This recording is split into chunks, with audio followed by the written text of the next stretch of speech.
happening? In Toronto, it's Rebecca Kohler!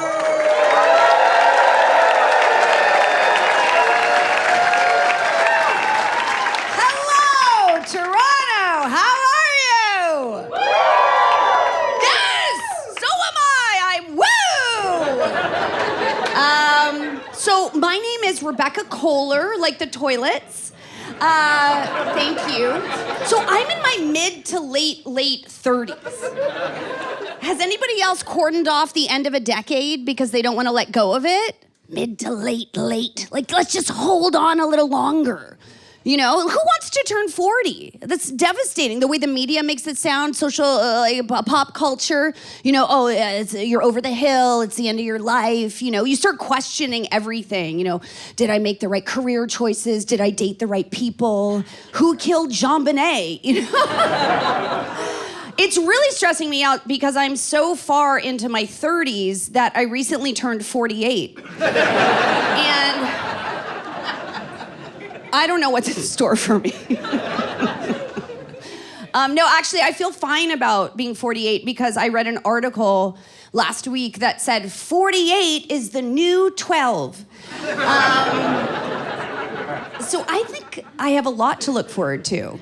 First kiss, middle school, New Kids on the Block concert. Remember? So I'm 48, never married, no children. Thank you. That I know of. Whoa. That would be fucked up. That would be weird. Seriously, can you imagine, as a woman, can you imagine? Imagine I sign into Ancestry.com. Who here has an account? Who here makes family trees? You, sir? Oh, because you went like this. And I really didn't know what, maybe you're itchy or you were like, should I get an account? Anyway, but you know, they have like DNA records. Imagine I sign in one day and I get a message like, hi, my name is Stacy. I submitted my DNA and it says you're my mom. What? What the fuck have I been doing? Are you that big shit I took on acid?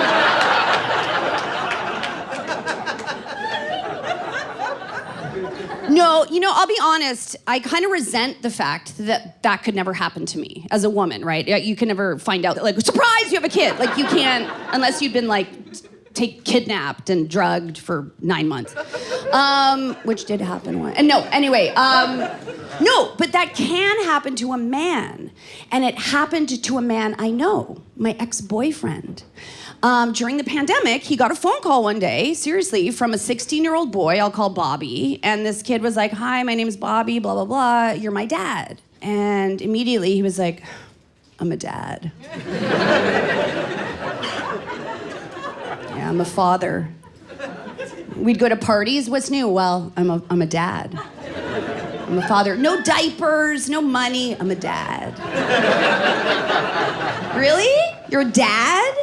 Because yesterday you spent the day in bed playing Fortnite, getting third-partied by someone or something.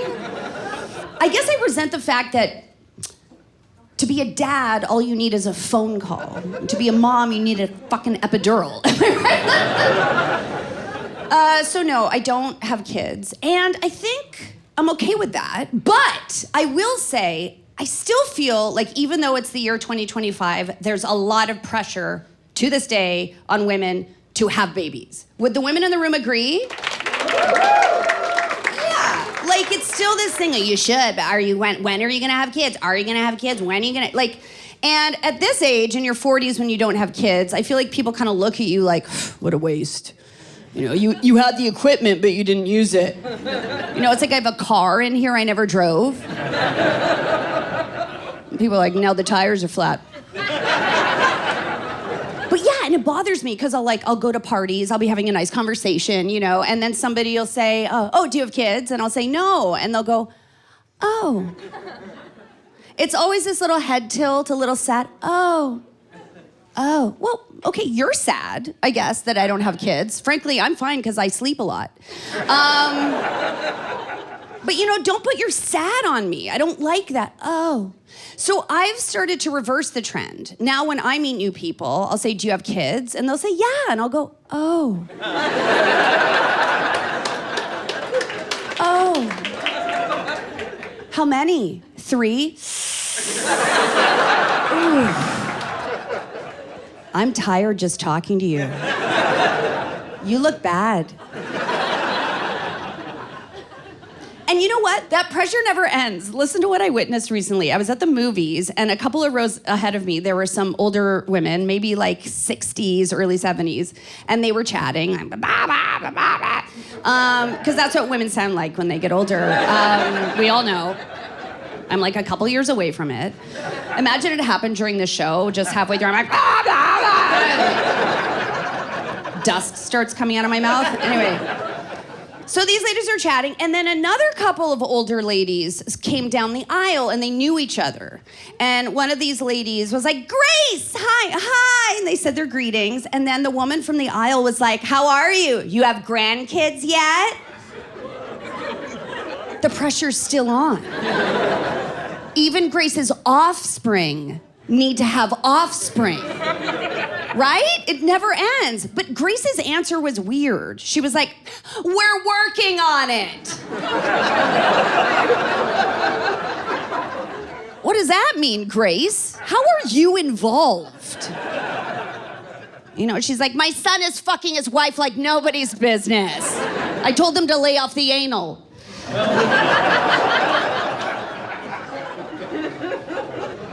So yeah, you've got to use the ovaries, you've got to use the cervix, the womb, make use of it. But I didn't, and that's okay. And to be honest, in this day and age, I'm kind of relieved I don't have kids. By the way, by round of applause, who here in this room has children? Okay, and then by round of applause, who in this room does not have children?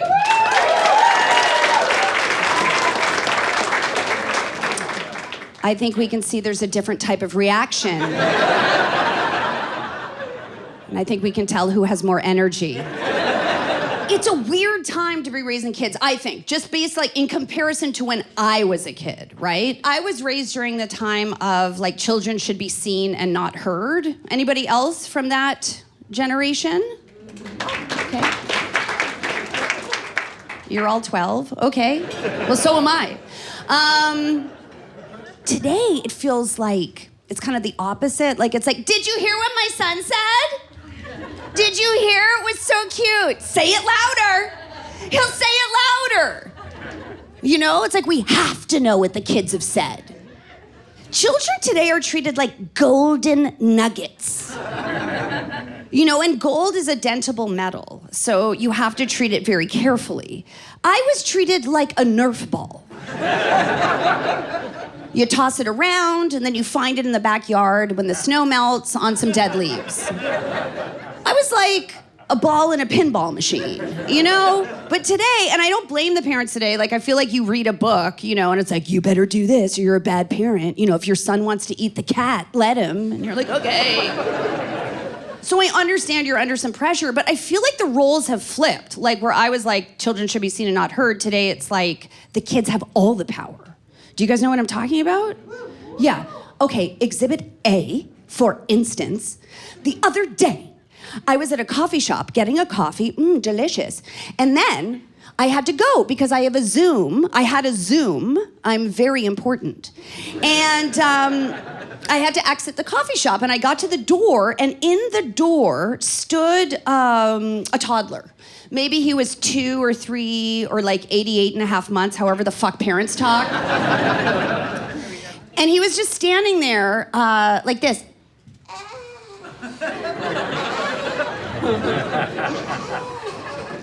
Really getting to know the doorway.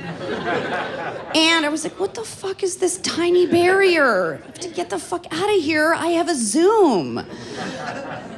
And don't get me wrong, I did think about pushing or kicking the child. But I'm not crazy, okay?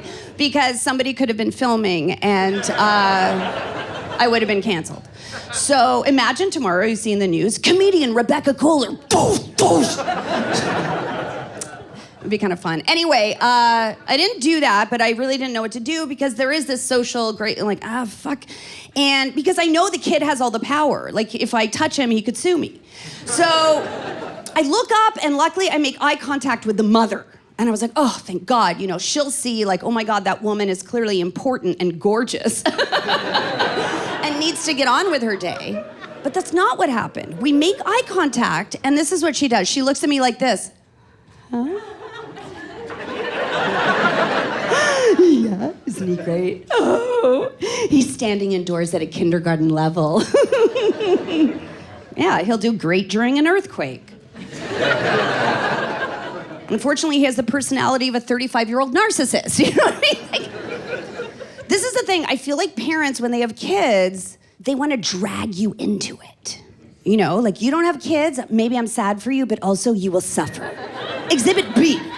I was recently invited to a friend's house for a dinner party, okay? And the dinner party consisted of the couple and their 2 young sons and me. Dinner party or like extended babysitting? Like, I don't know, maybe they were trying to set me up with their kids. Anyway, so we're having dinner, and by the way, the kids were watching an iPad at full volume, okay? Well, and by the way, like, when I was a kid, that would never happen. And like, okay, iPads didn't exist, blah, blah, blah. That's not the point, okay? The kids are watching the iPad. It's kind of hard to talk about, like, your abortion while, like, Paw Patrol is blaring out of a tablet. So anyway, we're having this kind of like quasi-awkward dinner, and then finally one of the parents is like, okay, it's bedtime. And I was like, thank fuck. And I went to bed, and things got a lot better. No, but I was like, okay, good, like, it'll be a couple minutes, the kids will go upstairs, brush their teeth, and that'll be that, and we'll continue the evening. But no, it turned out that bedtime in this household was a field trip for the whole group. Because they were like, it's bedtime. Maybe Rebecca would like to read you a story. What? That's not why I came over here. Is the story about me staying downstairs and drinking wine? Because here's the thing, when I was a kid, again, not to keep referring back to the better times, but when my parents had friends over and it was bedtime, one of my parents would roll their eyes, put out their cigarette, drag us upstairs, watch us brush our teeth while they sipped a gin and tonic, tuck us into their bed, and say, would you like a bedtime story? And we'd say, yes. And they'd turn on Dateline and say, Keith Morrison will take it from here. But no, not in this house. In this house, maybe Rebecca would like to read you a story. Hey! Okay, there's a reason I did not have children. Okay, I can't read. Also, never been married. Who here's married? Who here's not married?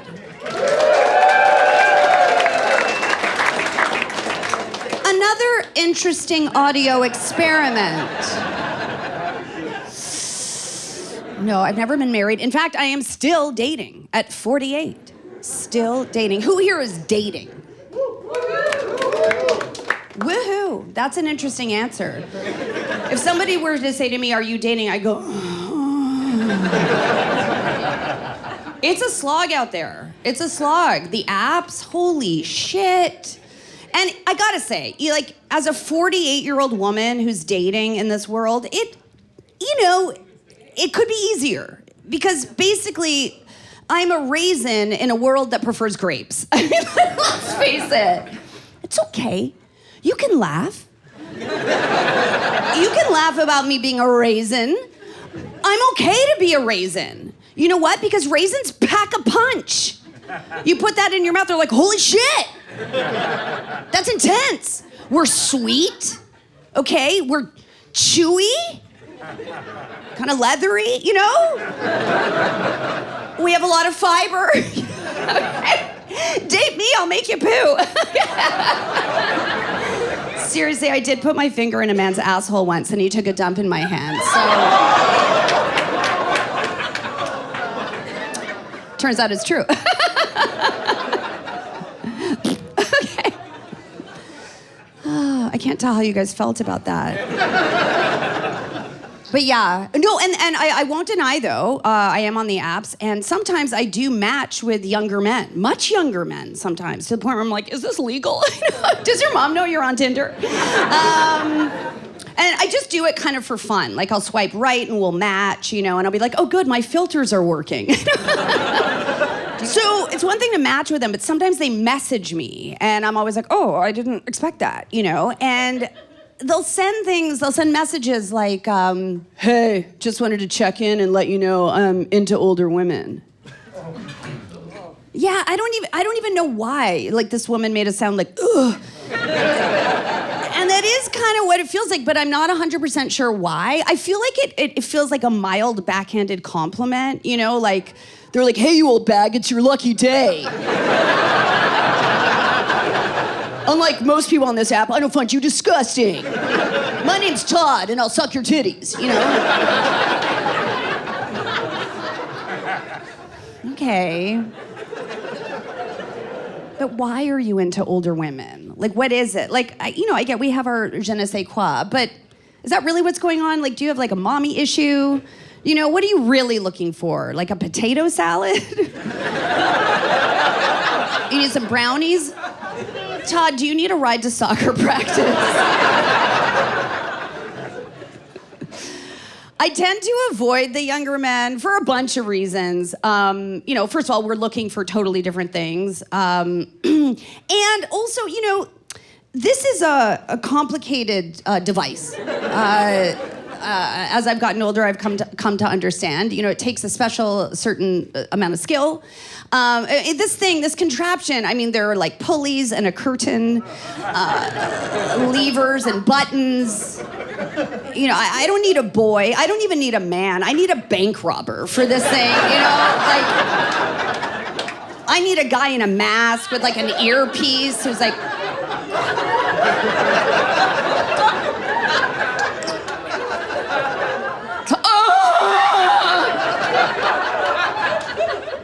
The gold is yours. I'll be honest. I don't think it's skill. I don't think it's age that makes men better at that. Because I don't know, we've all younger.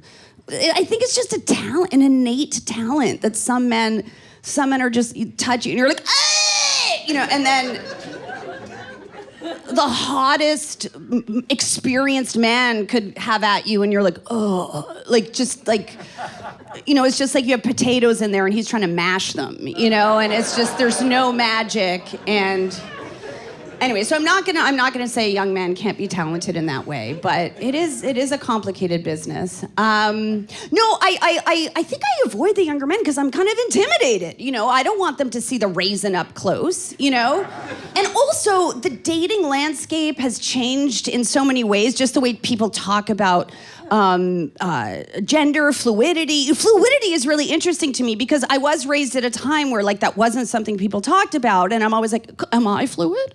I feel like if I tried to be fluid, I would trip on my way in and everybody would be like, ha ha. But what is fluidity? Is it like a liquid? Is it runny? If I'm fluid, maybe if fluidity is like a honey, maybe I'm like a cream cheese, maybe I'm spreadable.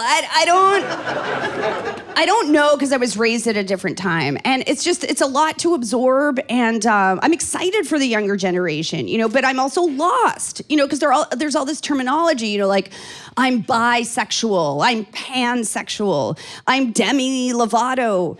And it's hard to keep up. And so I stick with my age bracket, and that's okay. Kill me. No, and I will say this. I am glad that the young men reach out because it does kind of give me a little boost. I'm not going to lie, because a thing happens to women in their late 30s, early 40s. It's called the invisible woman syndrome. Has anybody heard of this? Yes? I see you nodding. You're like, I know it's coming for me. You've got a while. You look great. But no, for those of you who don't know what I'm talking about, it's like literally like the world starts perceiving you in a different way when you become a certain age. Like when you're no longer a hot young woman. And by the way, like any young woman is hot, I think. When you're young, you walk into a room, people are like, look at those bazoomas, you know? Even if you're like, not that, it's like, there's the fresh young, I can get it, you know. It can still procreate, you know, there's like an energy. Now I walk into a room, people are like, did you feel a breeze? Is that mothball? What does that smell? So I have a lot of friends who are depressed about this invisible woman thing that's happening to them because it is a thing and like all my friends talk about it. And like one friend is like upset. She's like, nobody approaches me at nightclubs anymore. I'm like, maybe it's because I use the word nightclub? What are you talking about? Marcy, you have 3 kids. Are you also going to the disco? Like, also, who needs a guy coming up to your table? It used to happen to me all the time. Like, hey, ladies, come here often. Can I get you a drink? I'm Greg and I'm in real estate. You know, like, no, get out of here. Does the drink come with bad conversation? Beat it, you know? Or another friend is upset that she doesn't get catcalled anymore. And I mean, catcalling is a very complicated thing in this day and age. I don't know if other women in the room can identify with this. It's very confusing, okay? Because you'll be walking by a construction site or whatever stereotypical place people catcall you from. And, you know, you'll be walking and you hear like, hey, beautiful, you know, and you'll be like, that's really inappropriate. And then you'll keep walking and you'll be like, I look good today. And then your inner feminist is like, what are you doing, Rebecca? And it's like, I don't know. And also when you get catcalled at night, it also feels like, oh, is this a warning that I may be about to get assaulted? So anyway, all this to say, okay, so men aren't approaching you at the table. People aren't catcalling you. Who cares? I'm like, let's lean into this. Invisible woman syndrome, yes, okay? I walked out of Walmart last week carrying a flat screen television. Nobody said anything. The security guard was like, look, that television is floating. I'm like, own it, embrace it. Besides, I'm not invisible. I am very visible. I am a raisin and proud. Thank you, one person. Thank you. Speaking of being this age, can we talk about perimenopause for a second? Yes. Oh my God. Wait, but how old are you? You look quite young. 45. You're 45. Okay, yes. So is it all up in your algorithm? Yes. Yes. So, okay. Having kids is too. Having kids and... Surrogacy, for some reason. Surrogacy. Yeah. Wow, you're getting it from every angle. Yes. You're like, it's over for you, also have one, also buy one. Okay, like that's a lot.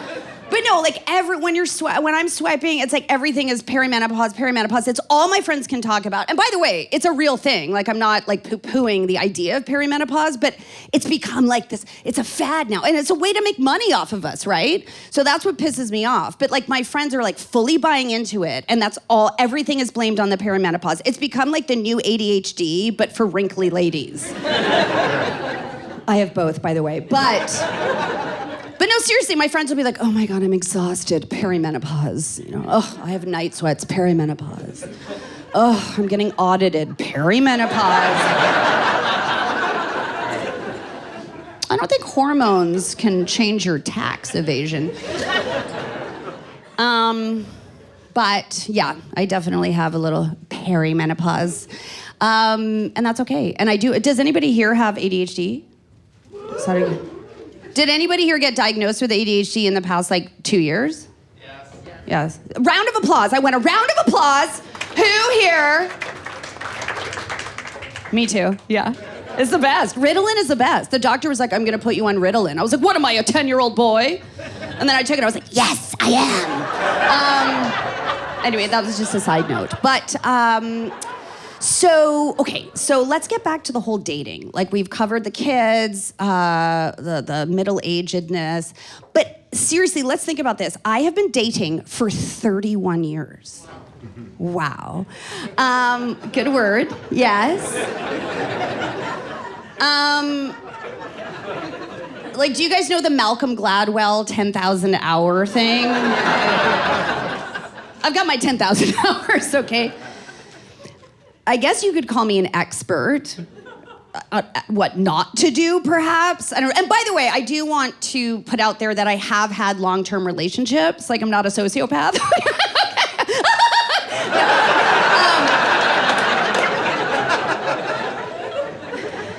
I'm lovable, okay? My therapist said I have had long-term relationships, but I have been dating for a long time. And I kind of thought it would be fun to just like tell you some of my dating adventures. Because here's the thing, I often wonder, I sometimes wonder like, what would my life have been like if I'd gotten married? Luckily, I don't have any ex-boyfriends where I'm like, I wish it had worked out with him. Like every single one, I'm like, I dodged such a bullet. But I sometimes wonder if married people are like, what would have happened if I'd never gotten married? Me. And a lot of STDs. I basically have a punch card now. One more round of HPV and I get a free wart removal. Come on, we all have the peeve. We do. It's so common. And actually, the other day, just quick diversion, I went to the bathroom and I closed the door, just so you know my business. I pulled my pants down and I started to urinate. And then, you didn't like too much information. So anyway, there was an ad on the inside of the bathroom door, and it was for the HPV vaccine. And it said, you can get HPV without even knowing it. I was like, yeah, that's how you get it.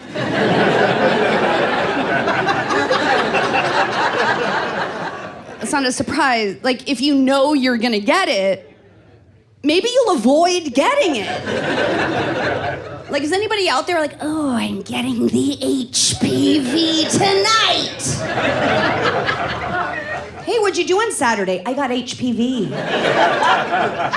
So yeah, and I'm joking. I have had a couple of STDs, and I'm saying that out loud because probably some of you have too, and I want us to feel close and disgusting together. You've had one, clearly. But okay, I'll start with some dating observations and stories. A recent example is a guy I saw, and he was just some guy, like, we'll call him David, and he was wearing like a Mountain Equipment Co-op fleece and holding a fish. Okay, standard. But then I read his profile, and it was like, I live in Kelowna, but I'll be in Toronto October 2nd and 3rd. I was like, should I get tickets, David? What the fuck is this? You have to let all the women in Toronto know?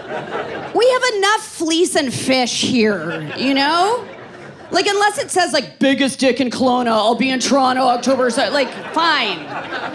Give me something. Who are you, Neil Young? Get out of here. Also, I'm sure you can imagine, at my age, I've dated a lot of bald men. And this is not a complaint. I actually really like bald men. I don't have any problem with bald men. Yes. And apparently you're bald because you have more testosterone. You're virile, Yeah! Fuck me, Like, whatever, maybe later. But, and by the way, like my brother's bald, for instance, and I love him. And I don't want to fuck him, but, like, I'm just saying, like, my brother, he has the island going on. Do you know, like, it's like a little landmass here, and then Cuba. Sometimes when he's sleeping, I glue a little palm tree to that area. Anyway, no, there's nothing wrong with being bald. The only thing bad about dating somebody who's bald or balding is if they're in denial about the fact that they're bald or balding, okay? And if you're one of those people, stop it! Own it! Embrace it, okay?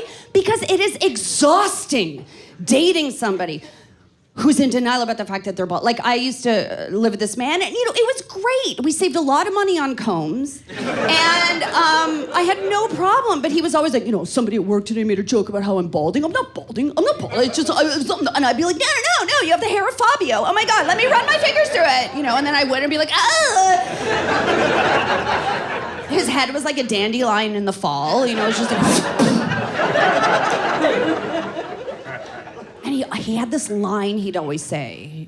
He'd always be like, well, I've always had a really big forehead.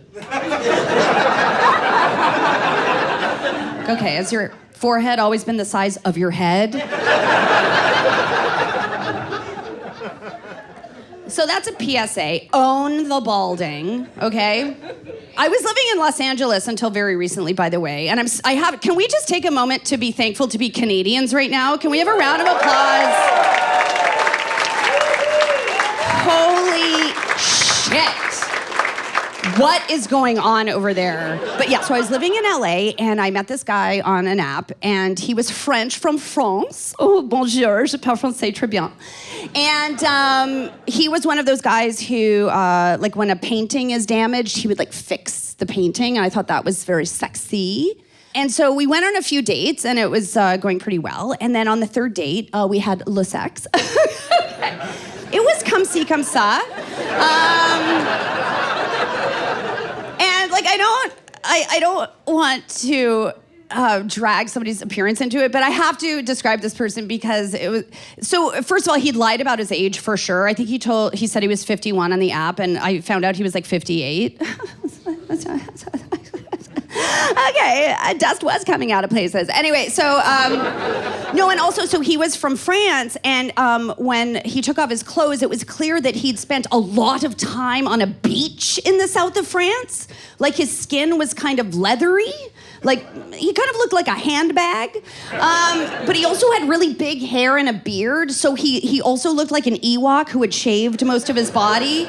It was an interesting situation. Anyway, but he was very interesting and nice, and I was still attracted to him. Handbag Ewok, whatever.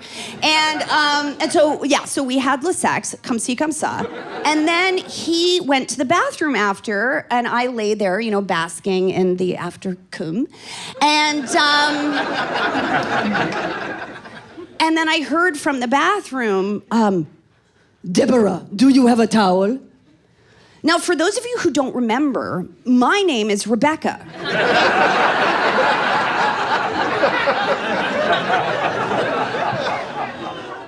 And it's so funny, I wasn't even like hurt. I was just more like at this age, I was just like tired.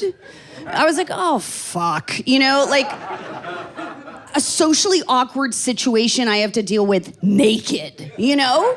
Like, this isn't like we're at work and there's a new coworker and we're talking by the water cooler. And he's like, Deborah, how was your weekend? And I'm like, oh, actually, my name is Rebecca. And he's like, oh, sorry. And we're like, oh, no.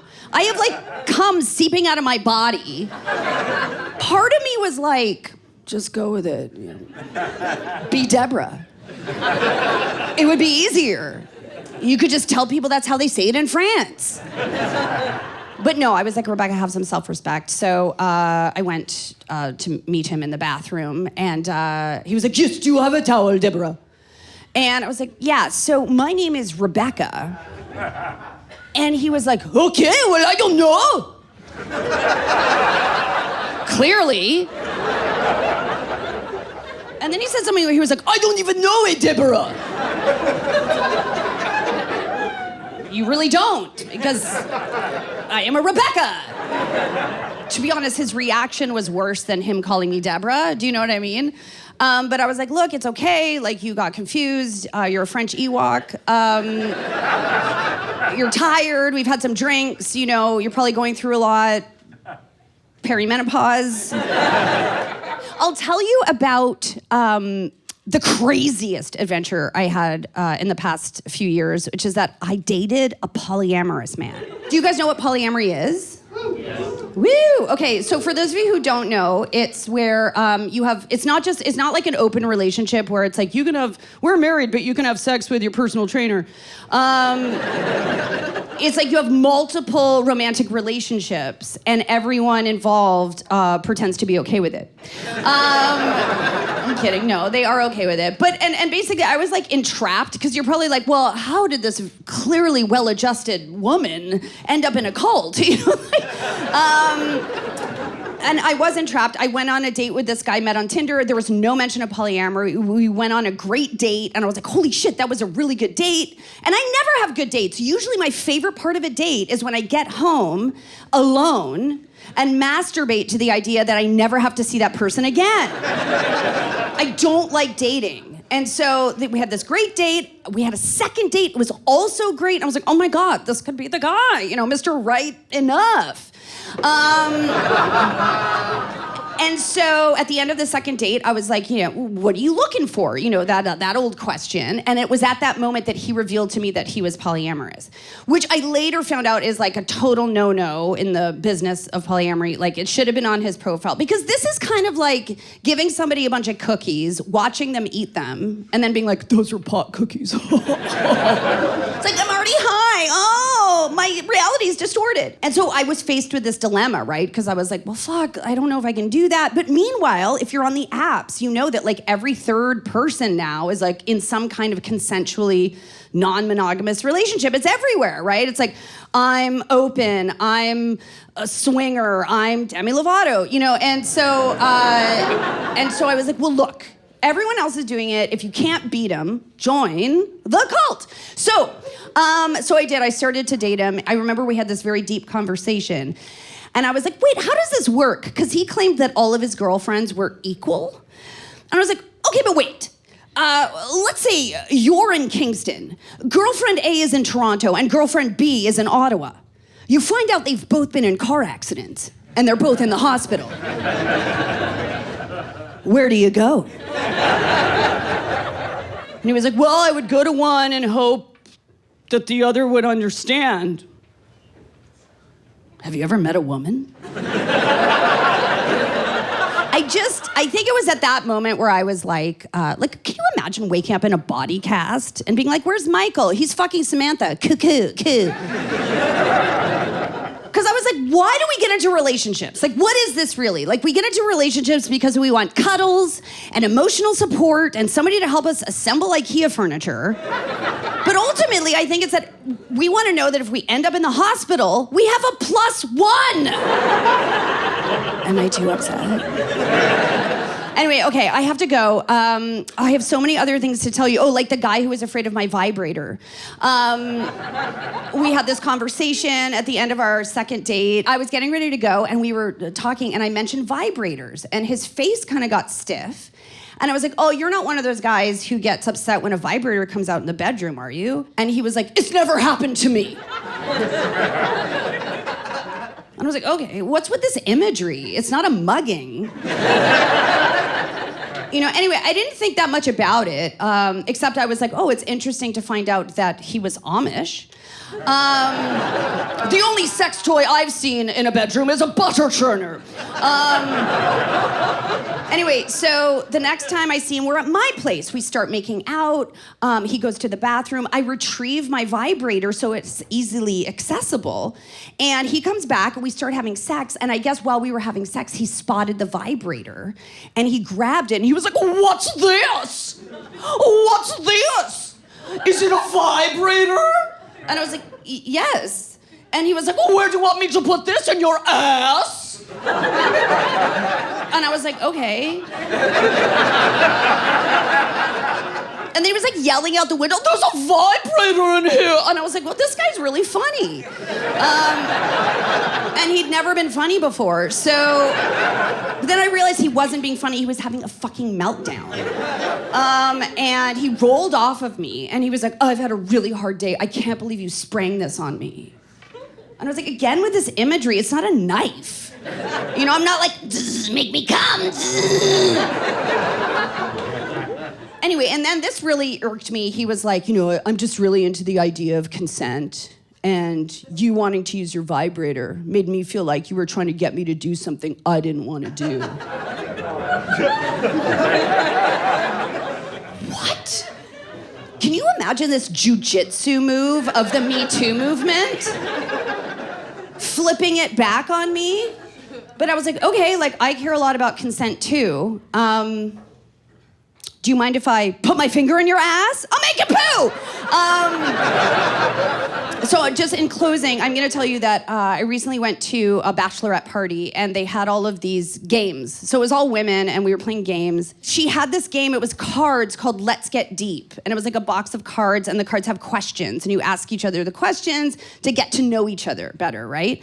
And so one of the questions was, what's your most embarrassing sexual experience? I was like, ooh, good question. I was like going through the filing cabinet in my head, And I was like waiting for someone else to answer. I was like, what are we gonna get? And then the first woman was like, I can't think of anything.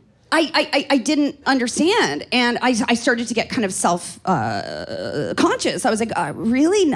Nothing? Like, no, like, oops, I didn't know I had my period. Sorry about your sheets. Or like, oh, that nipple hair is so long. Or like 45-second queef. Like, when will it end? Like, we've all got something, right? Right? Okay, so I realized, so I got very self-conscious. I was like, oh my God, am I a deviant because I have 32 stories lined up here? And then I was like, no.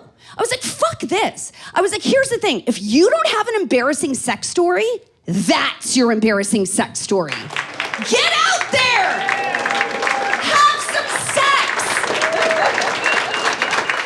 I once vomited on a man's penis, okay? I have lived a life!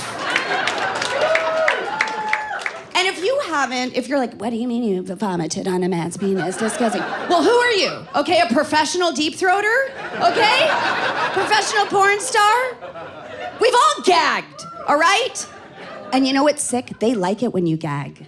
They like it. Because they're like, yeah, it's so big. Yeah, you're gagging at it. And we're like, it's not big. It just stinks. You